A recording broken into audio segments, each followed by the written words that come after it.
दोस्तों नमस्कार। आज हम एक अन्य महत्वपूर्ण विषय पर चर्चा करेंगे और आपने हाल फिलहाल अखबारों में, टेलीविज़न चैनल्स में और आज के युग के एक महत्वपूर्ण माध्यम सोशल मीडिया पर ज़रूर इस पर काफ़ी कुछ सुना होगा, पढ़ा होगा, लिखा होगा। तो हम उसी पर चर्चा कर रहे हैं और आज का विषय है भारत मालदीव संबंध। अगर देखा जाए तो भारत एक ऐसा देश है जिसने आज़ादी के बाद से ही इस बात को काफ़ी महत्व दिया है कि पड़ोसियों के साथ उसका जो संबंध है वो काफ़ी मधुर रहें और यहाँ तक कि कई बार भारत ने अपने हितों की उपेक्षा करते हुए भी पड़ोसी देशों के साथ महत्वपूर्ण मधुर संबंध बनाने का प्रयास किया है। ऐसे बहुत सारे उदाहरण हैं जब भारत ने अपने हितों की परवाह किए बिना पड़ोसी देशों को महत्व दिया। जैसे कि एक द्वीप है जो श्रीलंका को दिया गया, व्यापार और वाणिज्य में रियायतें जो हैं वो प्रदान की गईं और नेबरहुड फर्स्ट की नीति चली। आपने ज़रूर पढ़ा होगा गुजराल डॉक्ट्रिन के बारे में, जिसमें पड़ोसियों को तरजीह देने की बात कही गई थी। तो इस तरह का दृष्टिकोण रहा है भारत का, लेकिन इसके बावजूद भी कई ऐसे प्रकरण उठते रहे हैं जिसमें भारत के हितों की परवाह किए बिना कई ऐसी घटनाएं हुई हैं, कई ऐसी गतिविधियां हुई हैं जो ये साबित करती हैं कि कई बार पड़ोसी जो हैं वो इस तरह के कार्य करते रहे हैं जिससे भारत की चिंताएं, भारत की मुश्किलें बढ़ी हैं। तो इस समय चर्चा बहुत ज़ोरों पे चल रही है कि भारत और मालदीव के संबंध किस दिशा की ओर गतिशील हैं और कैसे इनमें मजबूती आएगी। हालांकि एक बात तो समझना बहुत ज़रूरी है कि विदेश नीति जैसे महत्वपूर्ण विषय को सोशल मीडिया जनित उन्माद के आधार पर ना तो तय किया जा सकता है और ना ही उसकी दशाएं और दिशाएं निश्चित की जा सकती हैं। विदेश नीति एक महत्वपूर्ण विषय है, बहुत महत्वपूर्ण कार्य है किसी भी देश का, और ये कहने में कोई संकोच नहीं होना चाहिए कि सोशल मीडिया पर जो बातें आईं और सोशल मीडिया से ही जो बातें शुरू हुईं उनका निश्चित रूप से महत्व है, क्योंकि लोकतांत्रिक व्यवस्था में हम जानते हैं कि जनमत महत्वपूर्ण होता है, लेकिन नितांत भावुकता के आधार पर विदेश नीति जैसे महत्वपूर्ण विषयों को तय नहीं किया जा सकता है। ये अत्यंत महत्वपूर्ण विषय हैं जो विशेषज्ञता की अपेक्षा रखते हैं और इसके आधार पर एक देश अपने विदेश नीति को, अपने पड़ोसियों के साथ संबंधों को, अन्य देशों के साथ संबंधों को तय करता है। तो मित्रों, आगे बढ़ाते हैं इस सिलसिले को। भारत मालदीव संबंधों को आज हम समझेंगे और इसमें हम शुरुआत करेंगे मालदीव के इतिहास से, उसके भूगोल से, और ऐसे क्या जो करंट इश्यूज़ हैं, जो समसामयिक जो गतिविधियां हैं वो हुई हैं, समसामयिक बातें हुई हैं जिससे संबंध प्रभावित हुए हैं। और एक और महत्वपूर्ण पक्ष है भारत मालदीव के संबंधों में, वो चीन का है, उसको भी हम शामिल करेंगे। और शुरुआत करते हैं सबसे पहले इतिहास से। दोस्तों, जहाँ तक मालदीव के इतिहास की बात है तो मैंने मालदीव के दूतावास की वेबसाइट का रुख किया था, क्योंकि आधिकारिक जो सूचना है, जानकारी है जिस पर हम भरोसा कर सकें, वो महत्वपूर्ण स्रोतों से ही मिलती है। तो उसी के अनुसार उसमें कुछ महत्वपूर्ण तथ्य मिले, जिसमें ये कहा गया है, लिखा हुआ है कि मालदीव जो द्वीप हैं वो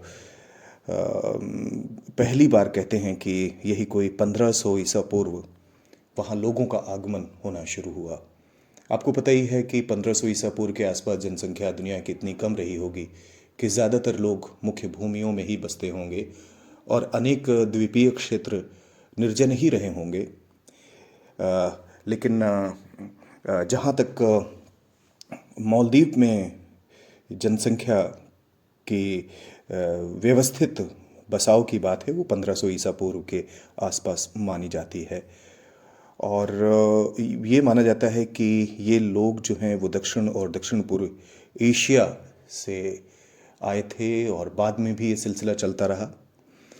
ये हिंदू धर्म के अनुयायी थे, ये बौद्ध धर्म के अनुयायी थे और अपने साथ ये हिंदू और बौद्ध धर्म की महत्वपूर्ण जो परंपराएं हैं वो लेके आए थे, धार्मिक अनुष्ठान लेके आए थे। तो देखा जाए तो मालदीव के वर्तमान में भी हिंदू धर्म और बौद्ध धर्म का अच्छा खासा प्रभाव देखने को मिलता है। और वास्तुकला की बात की जाए मालदीव की, इन सब का काफ़ी ज़्यादा जो अगर जिक्र किया है हमने, तो हम जान सकते हैं कि ये महत्वपूर्ण है और इसमें इन दो धर्मों का प्रभाव देखने को मिलता है, अच्छा खासा प्रभाव देखने को मिलता है। अगर हम प्राचीन काल से आगे चलते हैं तो लगभग 947 ईस्वी के आसपास ये माना जाता है कि मालदीव में अरब और ईरान से भी लोग, या व्यापारी कहा जाए इनको, ये इनका आगमन शुरू हुआ और ये ख़ास तौर पर मसाले और तरह तरह के रत्न, आभूषण, पत्थर के लिए आए थे। और कई बार कहा जाता है कि इनके आने से ही इस्लाम का प्रभाव धीरे धीरे बढ़ना शुरू हुआ। और देखा जाए तो इसके बाद सुल्तान जो हैं उनका शासन शुरू होता है मालदीव में। लेकिन एक बात और महत्वपूर्ण है कि सुल्तान जो है वो वंशानुगत नहीं हुआ करते थे, बल्कि एक परिषद थी जिनका चयन करती थी। और ये भी जानकारी मिल रही है कि इस परिषद में महिलाएं भी थीं शामिल। तो एक तरह से लोकतंत्र के बीज भी हमें देखने को मिलते हैं मालदीव में उस समय, जबकि लोकतंत्र आज के स्वरूप में मौजूद नहीं था, न सिर्फ मालदीव में बल्कि दुनिया के अनेक ममालिक में, अनेक देशों में इस तरह की व्यवस्थाएं मौजूद नहीं थीं।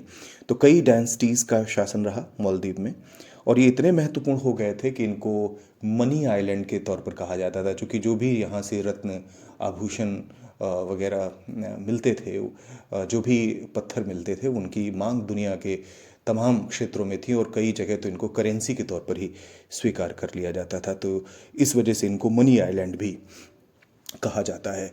तो मध्यकाल में इस्लाम का प्रभाव पड़ा मालदीव पर, दक्षिण एशिया के अन्य देशों की तरह। और अगर हम आधुनिक युग में बात करें तो जिस तरह से पुर्तगाली भारत आए थे, पहले यूरोपीय थे भारत आने वाले, वैसे ही 1558 में पुर्तगाली मालदीव पहुँचे और उन्होंने आक्रमण किया और एक तरह से काफ़ी ज़्यादा तो प्रभावित नहीं किया, लेकिन पुर्तगाली जो थे पहले यूरोपीय थे जो मालदीव में पहुँचे। इसके बाद फ्रांसीसियों का भी अच्छा खासा प्रभाव रहा। फ्रांसीसियों के बारे में कहते हैं कि फ्रांसीसियों को मौका दिया गया था कि वो मालदीव की सुरक्षा के बारे में पर्याप्त प्रबंध करें।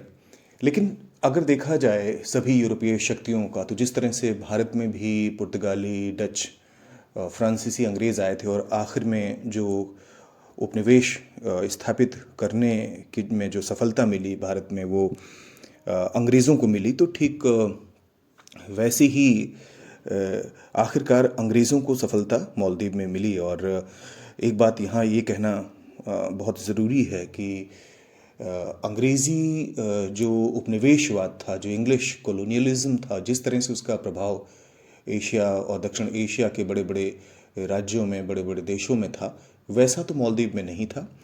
लेकिन ये ज़रूर है कि मालदीव एक संरक्षित राज्य रहा और एक संधि हुई थी 1887 में।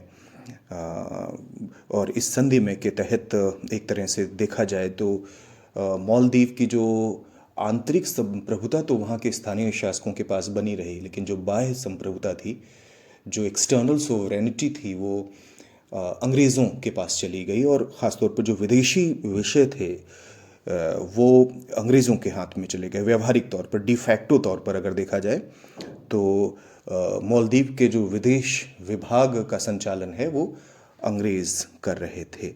तो ये महत्वपूर्ण विषय है, लेकिन फिर भी संरक्षित राज्य होने के बावजूद भी कम से कम आंतरिक तौर पर मालदीव एक तरह से स्वायत्त रहा, ऑटोनोमस रहा। और अंग्रेज़ों की जो दखलंदाजी थी स्थानीय शासन में वो कम से कम थी।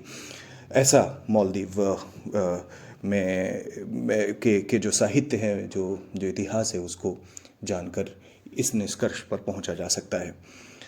आधुनिक समय में द्वितीय विश्व युद्ध के पश्चात जो नई दुनिया अस्तित्व में आई, हम समझ सकते हैं कि आज की दुनिया जो है उसमें बहुत बड़ा असर द्वितीय विश्व युद्ध का है। तो मालदीव इससे भी प्रभावित हुआ। और 1953 की बात की जाए तो सल्तनत को गणराज्य के तौर पर स्थापित करने के प्रयास हुए। और 1965 में मालदीव आज़ाद हुआ। आपको पता है भारत को आज़ादी 1947 में मिली थी, और अनेक देश एशिया और अफ्रीका के आज़ाद हो रहे थे औपनिवेशिक शासन से। तो मालदीव भी इसी क्रम में 1965 में ब्रिटेन से आज़ाद हुआ। और इसके बाद देखा जाए तो अलग अलग तरीके से मालदीव में शासन रहा है। और सबसे महत्वपूर्ण मैं बात एक जोड़ता चलूँ यहाँ पर कि मालदीव आज एक इस्लामिक देश है आधिकारिक तौर पर, संवैधानिक तौर पर, लेकिन पहले यहाँ हिंदू और बौद्ध धर्म का जो है वो महत्व अधिक था। और ये सन 1153 में हुआ था। इस वर्ष को याद रखें, बहुत ही महत्वपूर्ण है कि 1153 में जो आज का मालदीव है उसकी नींव पड़ी। और इस्लामिक जो देश बनने से पहले, ये 1153 में इस्लामिक देश बना, उससे पहले वहाँ बौद्ध धर्म और हिंदू धर्म का अच्छा खासा प्रभाव था। तो कुल मिला के देखा जाए तो मालदीव का ये संक्षिप्त इतिहास है। हम समझते हैं कि इस इतिहास को जानने से हमारी दृष्टि और मजबूत होगी, स्पष्ट होगी उन बिंदुओं पर का विश्लेषण करने में जो आज भारत और मालदीव के संबंधों को तय करते हैं। तो 1965 में मालदीव आज़ाद होता है। और आज़ाद होने के बाद अगर देखा जाए तो मालदीव में अलग अलग तरीके के शासन रहे हैं। अलग अलग दल जो हैं आए हैं। अलग राजनीतिक व्यवस्था जो है वो लगातार बढ़ती रही है आगे। और उसका अलग अलग जो नेतृत्व आया है, अलग अलग राष्ट्रपति वहाँ बने हैं, तो उसका वहाँ प्रभाव रहा है। और इनका प्रभाव भारत के साथ संबंधों पर भी पड़ता रहा है। तो हम इसकी विवेचना बाद में करेंगे, लेकिन पहले जो है सबसे बात कर लेते हैं इसका इतिहास जानने के बाद कि मालदीव का भूगोल क्या है। अगर हम भूगोल की बात करें तो मालदीव एक द्वीपीय देश है। लगभग 298 वर्ग किलोमीटर क्षेत्रफल है इसका, और हिंद महासागर में ये स्थित है। मित्रों, आपको अच्छे से पता होगा कि भौगोलिक रूप से मालदीव दक्षिण एशिया दक्षिण की अगर हम बात करें, सार्क देशों की बात करें, उसमें एक सबसे छोटा देश है। और मात्र 298 वर्ग किलोमीटर क्षेत्रफल, यानी कि भारत की राजधानी दिल्ली से भी छोटा, हमारे कई ऐसे छोटे शहर हैं उनसे भी छोटा है मालदीव। जनसंख्या इसकी मात्र 4 लाख है। 4 लाख जनसंख्या है मालदीव की। तो कुल मिला के देखा जाए तो ये हिंद महासागर के ऐसे महत्वपूर्ण चौराहे पर स्थित है जहाँ पर दुनिया के कई समुद्री मार्ग जाते हैं। तो मालदीव ही क्या, अगर हम देखें आधुनिक विश्व में, ख़ासतौर पर वैश्वीकरण के युग में, कि जो द्वीप हैं उनको महत्वपूर्ण स्थान मिला हुआ है। जैसे जैसे अंतर्राष्ट्रीय व्यापार में, वाणिज्य में वृद्धि हुई है, जैसे जैसे देशों के आपसी संबंधों में व्यापार और वाणिज्य शामिल हुआ है, गतिविधियां बढ़ी हैं, ट्रांसपोर्टेशन बढ़ा है तमाम देशों के दरमियान।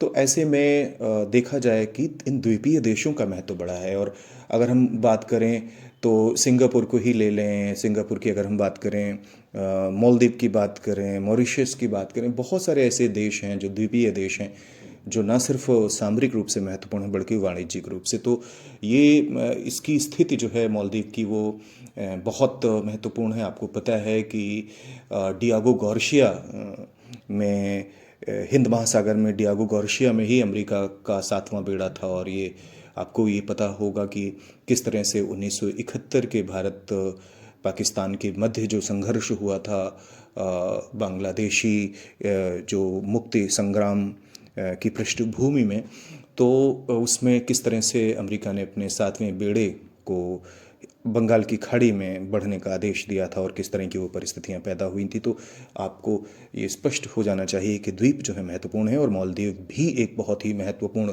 द्वीप है सामरिक और वाणिज्यिक रूप से।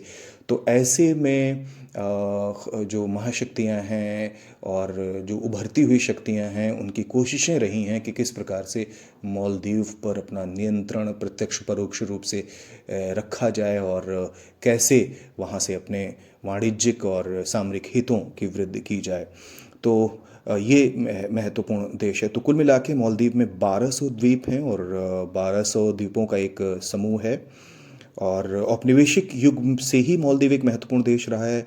हमने पहले भी चर्चा करी कि किस तरह से व्यापारी जो हैं अरब और ईरान से आए थे व्यापार के उद्देश्य से, और मालदीव में जो प्राकृतिक संसाधन मिलते थे उनसे किस तरह से अरब और ईरान के जो व्यापारी हैं लाभान्वित होते थे। और बाद में जो यूरोपीय मालदीव पहुँचे तो उनका भी उद्देश्य वाणिज्यिक था और सामरिक भी था। तो ये मालदीव का संक्षिप्त भूगोल है।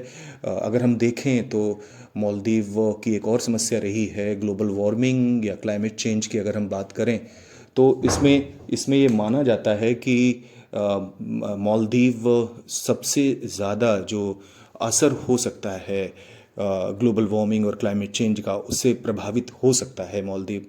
क्योंकि कहा जाता है कि मालदीव का कोई भी द्वीप समुद्र तल से बहुत ऊंचा नहीं है। और अगर जो वैश्विक तापमान है उसमें वृद्धि होती रही तो उससे मालदीव को जो डूबने का ख़तरा जो है वो बना हुआ है। इसलिए ये देश अक्सर चर्चा में रहा है और मालदीव का जो नेतृत्व है वो भी इस समस्या से चिंतित रहा है। मालदीव की अगर हम उत्पत्ति की बात करें तो मालदीव में मॉल जो शब्द है वो मलयालम भाषा से है लिया गया है। मलयालम भाषा आपको अच्छे से पता है केरल में बोली जाती है, जिसका मतलब होता है गार्लैंड या माला। और दीव का मतलब ही आइलैंड्स है। तो ये द्वीपों की माला है अगर इसके नाम को ही देखा जाए। और इसके नाम की उत्पत्ति में मलयालम भाषा का महत्वपूर्ण योगदान है। तो इसकी उत्पत्ति ही मलयालम भाषा से हुई है और मलयालम केरल की भाषा है और केरल भारत का भाग है। तो आप समझ सकते हैं कि भारत से किस तरह के संबंध रहे हैं। अगर हम भाषाओं की बात करें तो धिवेही और अंग्रेज़ी जो भाषाएं हैं वो बोली जाती हैं। यहाँ पर पर्यटन मुख्य व्यवसाय है मालदीव का।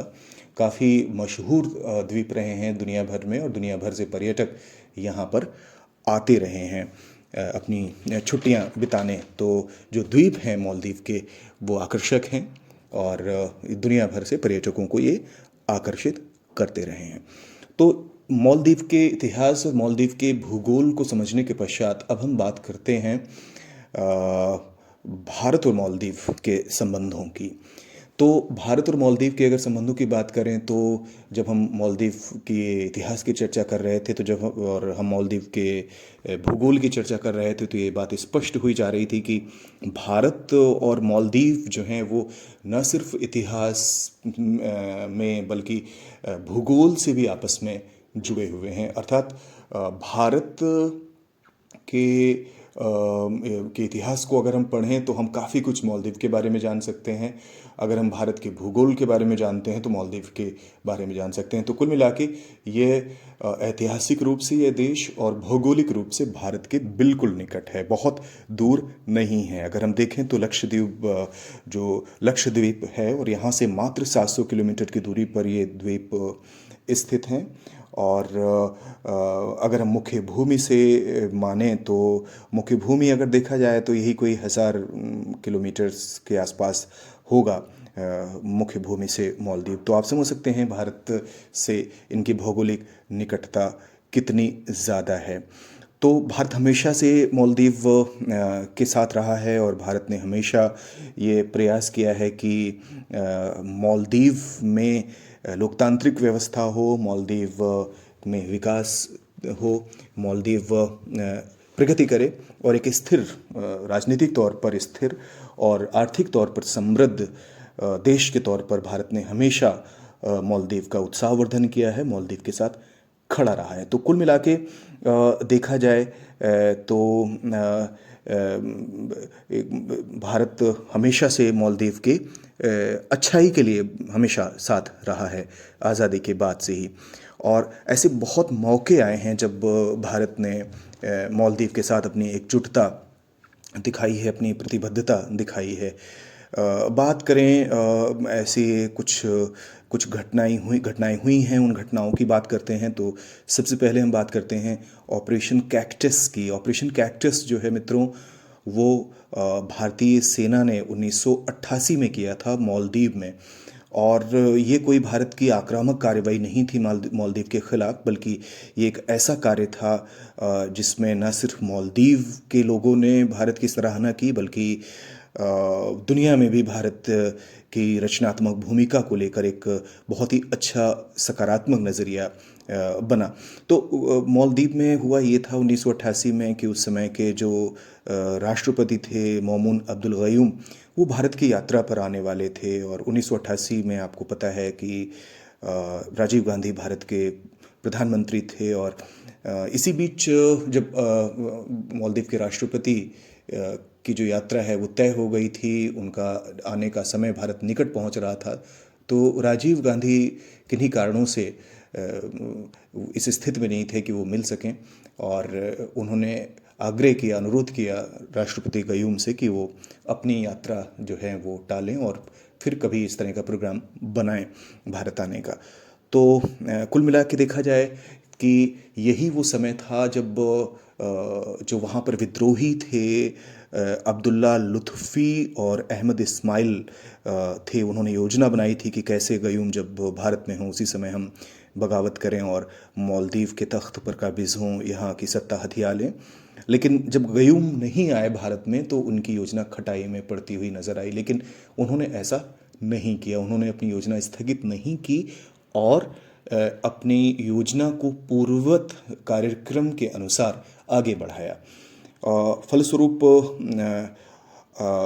जो राष्ट्रपति मौमून अब्दुल गयूम थे, इनको एक सुरक्षित जगह पर मालदीव में ही पनाह लेनी पड़ी और मालदीव के हालात बेहद ख़राब हो गए थे। और एक महत्वपूर्ण बिंदु मैं यहाँ जोड़ूंगा कि जो नेता थे इस विद्रोह के अब्दुल्ला लुत्फ़ी और अहमद इस्माइल, अगर हम उनकी बात करें तो उन्होंने पहले से ही जो श्रीलंका में जो Tamil liberation so called movement था उसमें जो लगे हुए थे, people's liberation organisation of Tamils जो थे, इनके जो लड़ाके थे उनको छद्मवेश में मालदीव में पहले ही शरण दे दी थी और बुला लिया था कि वो आएँ और उनके साथ खड़े हों। गयूम की तख्ता पलट की जो योजना थी उसमें यह महत्वपूर्ण कार्य था। इसी समय गयूम ने राष्ट्रपति गयूम ने भारत से अनुरोध किया इस स्थिति से मालदीव को बचाने के लिए। और भारत ने अपनी अपनी जो जिम्मेदारी है, अपना जो दायित्व है उसका निर्वहन करते हुए मालदीव की जनता के हित में अपनी सेनाएं भेजी और कमांडोज जो हैं भारत के वो कई जहाज़ों में मालदीव पहुँचे। उन्होंने महत्वपूर्ण ठिकानों पर नियंत्रण स्थापित किया और कुल मिला के देखा जाए तो महज कुछ घंटों में इस विद्रोह को विफल किया था भारत ने। और इस तरह से मालदीव के हितों की रक्षा की भारत ने वहाँ पर, और लोकतांत्रिक मूल्यों की पुनर्स्थापना में भारत ने महती भूमिका निभाई। ये ऑपरेशन कैक्टस था। और ऑपरेशन कैक्टस के बाद जो एक और घटना थी 26 दिसंबर 2004 में घटित हुई थी। आप सभी को पता होगा किस तरह से सुनामी आई थी, और इसने दक्षिण और दक्षिण पूर्वी एशिया के देशों को बहुत ज़्यादा प्रभावित किया था। और मालदीव इसमें अपवाद नहीं था। इस सुनामी में मालदीव को भी काफ़ी नुकसान हुआ था, और मालदीव की सहायता के लिए भारत ने ऑपरेशन सी वेव्स चलाया था। और सुनामी में तबाह हुए मालदीव के जो इंफ्रास्ट्रक्चर थे उसको भारत ने पुनः खड़ा करने की जो कोशिशें की वो काबिल तारीफ़ हैं।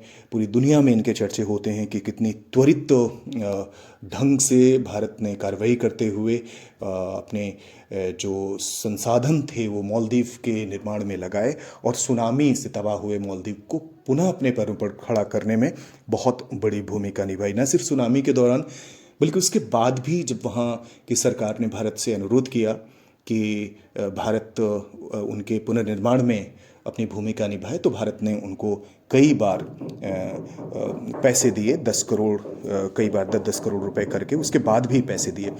तो ये दूसरा ऐसा मौका था महत्वपूर्ण जब भारत मालदीव के साथ खड़ा दिखाई दिया था। और तीसरा 2014 में घटना घटी थी। आपको पता है कि मालदीव ऐसा देश है जहाँ पर ऐसी नदियाँ नहीं हैं जो भारत में हैं, और पेयजल जो है वो ट्रीटमेंट प्लांट्स हैं वहाँ से उपलब्ध कराया जाता है। जो नागरिक वहाँ दैनंदिन में जो अपनी गतिविधियों में उनके जल की जो ज़रूरत है पीने के लिए और प्रयोग करने के लिए, तो कुल मिला के देखा जाए तो वहाँ जो माले में जो ट्रीटमेंट प्लांट था मालदीव की राजधानी में, उसमें तकनीकी ख़राबी आ गई थी और वो प्लांट तबाह हो गया था। और उसको देखने के लिए अगर हम बात करें तो मालदीव ने फिर भारत से अनुरोध किया था और कि कैसे मालदीव में जो संकट था उसको उबारा जाए। तो इसमें भारत ने ऑपरेशन नीर चलाया, और ऑपरेशन नीर के तहत 374 टन जो पानी है वहाँ पहुँचाया, और वहाँ लोगों को राहत मिली काफ़ी ज़्यादा। इसके बाद भारत से जो जहाज़ हैं उन्होंने 2000 टन पानी लेकर मालदीव भारत से जहाज़ पहुँचे, और वहाँ लोगों के समक्ष जो उत्पन्न हुए इस महत्वपूर्ण मानवीय संकट के समय भारत इस विपदा में वहाँ के लोगों के साथ खड़ा रहा। चौथी घटना आपको बताता चलूँ, सभी लोग परिचित हैं और ये भी बहुत ज़्यादा समय नहीं गुजरा है, सारी दुनिया ने कोरोना महामारी का दंश झेला है, मालदीव भी अपवाद नहीं था। और भारत ने कोरोना के दौरान भी मालदीव में त्वरित सहायता भेजी और वह वैक्सीन पहुंचाई। वैक्सीन पहुंचाने से पहले भी भारत ने, जब वैक्सीन नहीं बनी थी और उस पर शोध चल रहा था, टेस्ट के दौर से गुजर रही थी, तो भारत ने चिकित्सकीय दलों को वहाँ पर भेजा, एक्सपर्ट्स को भेजा, और लगातार भारत मालदीव के संपर्क में रहा ताकि मालदीव में जो है स्वास्थ्य व्यवस्था न चरमराए। और जब वैक्सीन भारत में तैयार हो गई तो भारत ने हज़ारों डोजेस भेजी, 1 लाख डोजेस भेजी भारत ने, गिफ्ट की मालदीव को। और इस तरीके से मालदीव में वैक्सीनेशन जो कैंपेन है वो शुरू हुई, और लगभग माना जाता है कि आधी से ज़्यादा मालदीव की आबादी का जो टीकाकरण हुआ, वैक्सीनेशन हुआ, वो भारत से भेजी गई वैक्सीन की वजह से हुआ। और सबसे महत्वपूर्ण इसमें ये जानना ज़रूरी है कि भारत ने जो वैक्सीन भेजी मालदीव में, तो मालदीव उन अग्रिम देशों में से एक था जहां सबसे पहले वैक्सीनेशन का कार्यक्रम शुरू हुआ। तो ये महत्वपूर्ण था। तो कुल मिला के देखा जाए तो हर संकट के समय एक आदर्श पड़ोसी का फ़र्ज़ निभाते हुए भारत हमेशा मालदीव के साथ खड़ा रहा है, और इस तरह से उसने अपनी जिम्मेदारी को निभाया है, अपनी जिम्मेदारी का निर्वहन किया है।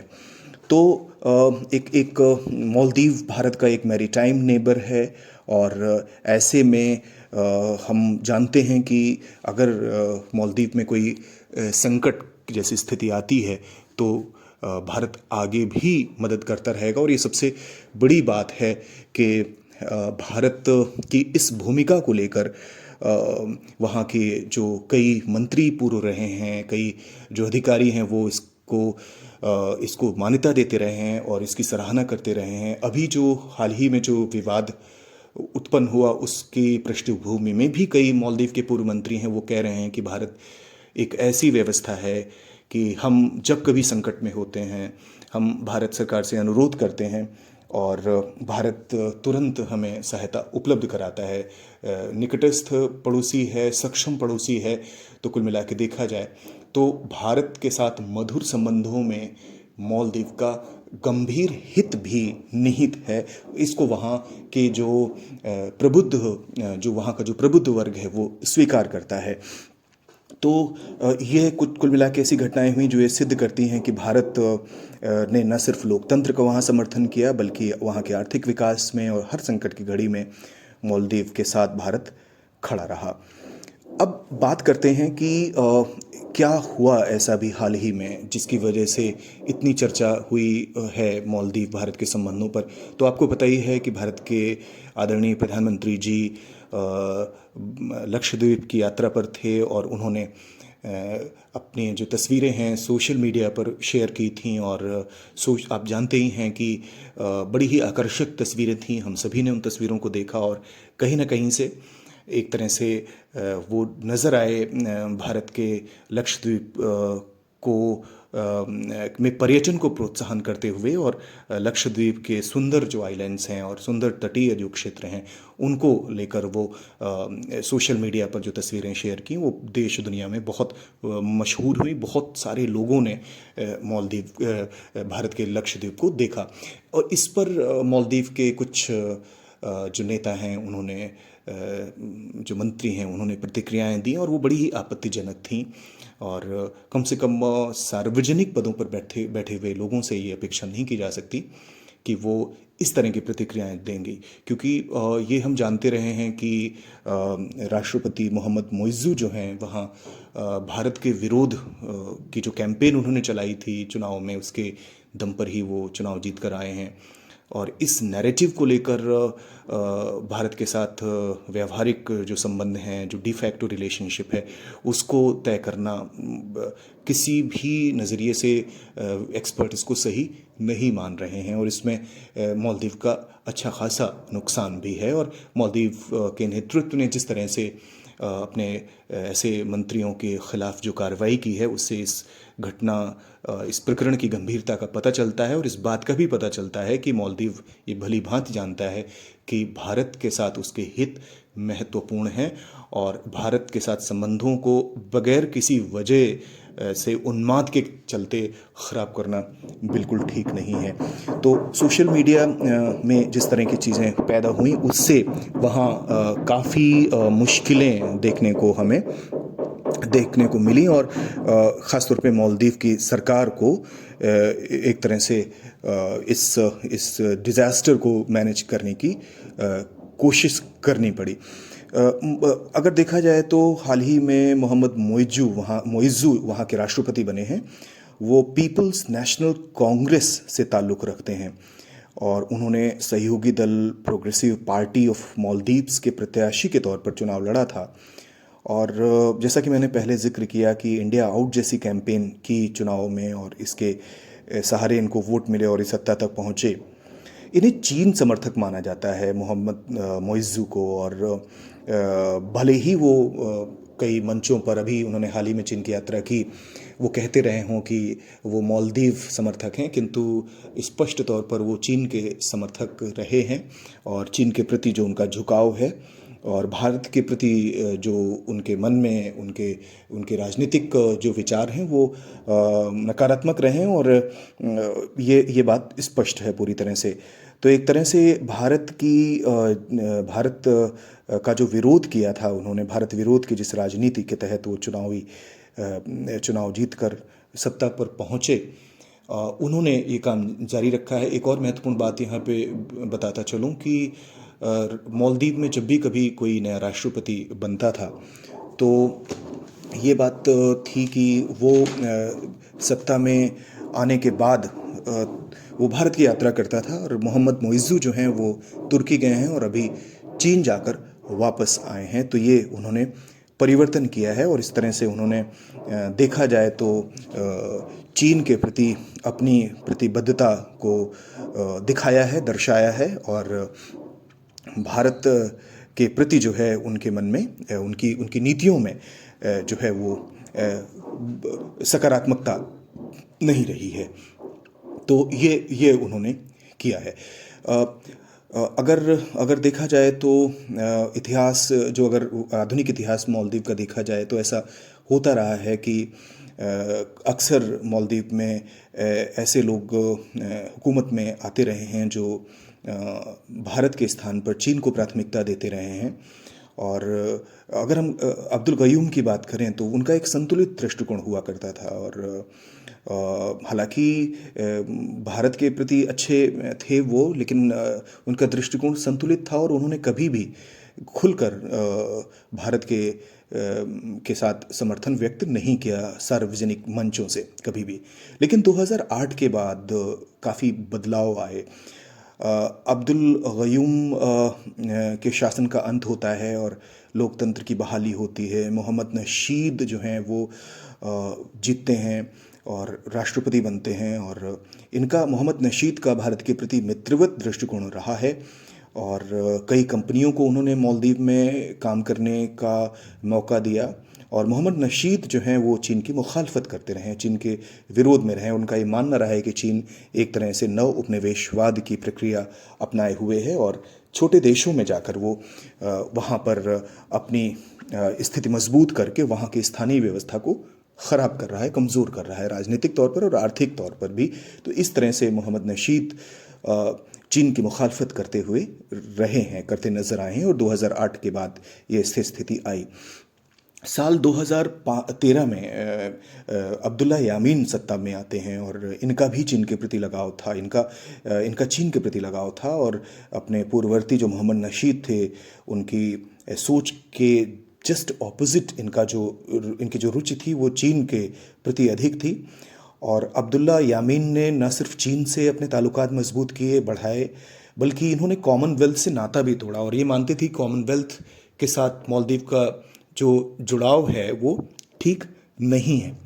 और इन्होंने सऊदी अरब के साथ भी एकजुटता दिखाई, और कतर के साथ भी संबंध तोड़े।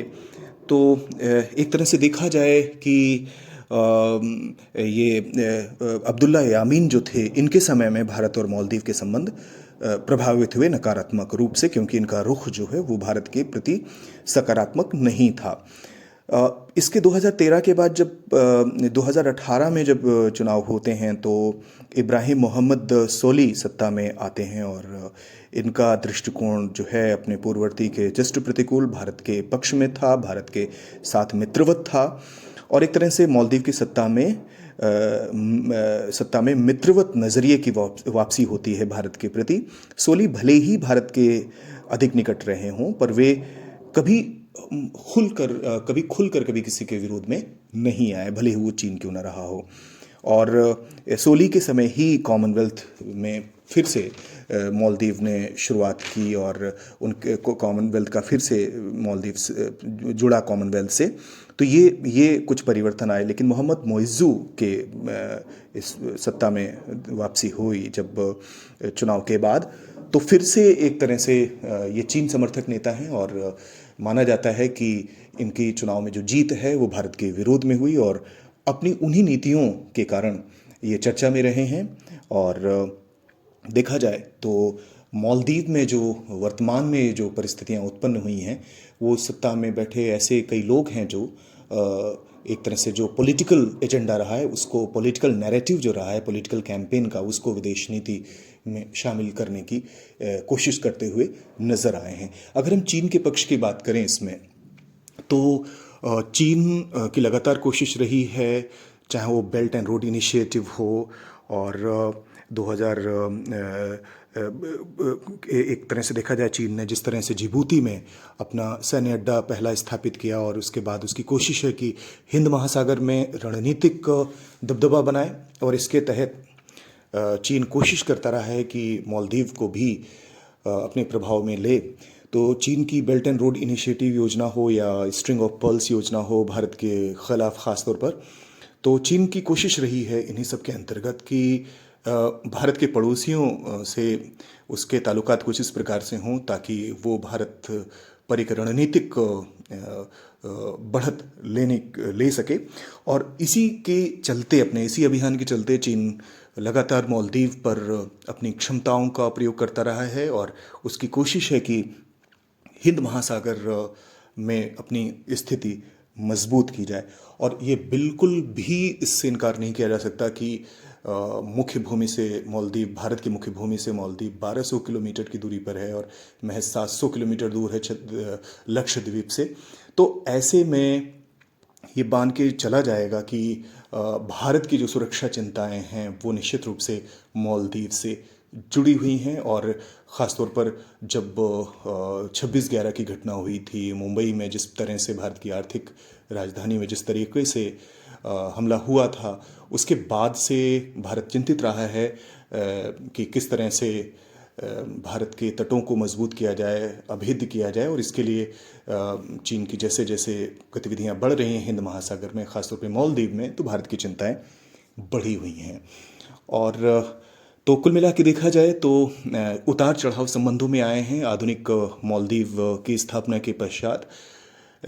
लेकिन एक महत्वपूर्ण बात यह है कि सोशल मीडिया वाला जो मैटर है, जो सोशल मीडिया में जिस तरह से उन्माद उभरा, जिस तरह से बातचीत हुई, जिस तरह से जो विमर्श हुआ सोशल मीडिया के ज़रिए, निश्चित रूप से विदेश नीति इन सब से प्रभावित नहीं होती है। और प्रत्येक देश जानता है कि उसके राष्ट्रीय हितों की सर्वोत्तम जो सिद्धि है वो कैसे की जा सकती है। तो इसके हम सोशल मीडिया के आधार पर ये अनुमान नहीं लगा सकते। हालांकि मैं अभी मिलन वैष्णव का एक Carnegie endowment for international peace के में हैं वो, और उनका मैं पढ़ रहा था, उनका शोध बहुत ही बढ़िया शोध था। और वो लिखते हैं कि जो विदेश नीति जैसा विषय है, विशेषज्ञों से वो आगे हटकर वो जन सामान्य के विमर्श में जा पहुंचा है। और सोशल मीडिया ही क्या, बाकी ख़ासतौर पे भारत में जब से 2014 से नई व्यवस्था, एक तरह से देखा नई सरकार आई है, तो हमने देखा है कि सोशल मीडिया का प्रभाव विदेश नीति के निर्धारण में भी एक तरह से देखा जाए हो रहा है। लेकिन ये एक उनका पक्ष हो सकता है, किंतु आज भी अगर हम विदेश नीति की बात करें तो सोशल मीडिया जैसे के ज़रिए या मीडिया का कोई भी भाग हो उससे प्रभावित तो बिल्कुल नहीं हो सकता है। और हाँ, ये है कि रचनात्मक रूप से अगर बात की जाए तो एक लोकतांत्रिक व्यवस्था होने के नाते न सिर्फ भारत बल्कि दुनिया के अनेक ऐसे देश हैं जो किसी न किसी तरीके से जो जन विमर्श है उसको भी स्थान देते हैं विदेश नीति में। लेकिन एक तरह से देखा जाए तो विदेश नीति एक ऐसा विषय है जिसमें राष्ट्रीय हित ही केंद्रीय भूमिका में होता है, और कोई भी देश अपनी विदेश नीति के निर्धारण में राष्ट्रीय हितों को प्राथमिकता देता है। तो उम्मीद है कि इतिहास से सबक लेते हुए, इतिहास को देखते हुए भारत और मालदीव के संबंध बेहतर होंगे, प्रगाढ़ होंगे। और वर्तमान में जो बदली छाई हुई है ये निश्चित रूप से दोनों देशों के हित में नहीं है, ये मालदीव के तो निश्चित रूप से हित में है कि भारत जैसे बड़े देश के साथ जब कभी उसके पीछे कभी कोई संकट आया है तो भारत ने अपने बड़े होने का फ़र्ज़ निभाया है। और निश्चित रूप से उम्मीद है कि आगे भी अगर ऐसी स्थिति कभी आती है तो भारत फिर से अपनी जिम्मेदारी का निर्वहन करेगा। उम्मीद है कि दोनों देशों के संबंधों में सुधार आएगा और बेहतर संबंध होंगे, पहले से और बेहतर संबंध होंगे। तो इसी के साथ हम अपनी इस बात को ख़त्म करते हैं, इस विषय की समाप्ति पर आ पहुँचे हैं। उम्मीद है आपको ये विषय और ये जानकारी लाभदायी होगी और आपके जो सुझाव हैं, आपकी जो प्रतिक्रियाएं हैं उनका इंतज़ार रहेगा। शुक्रिया।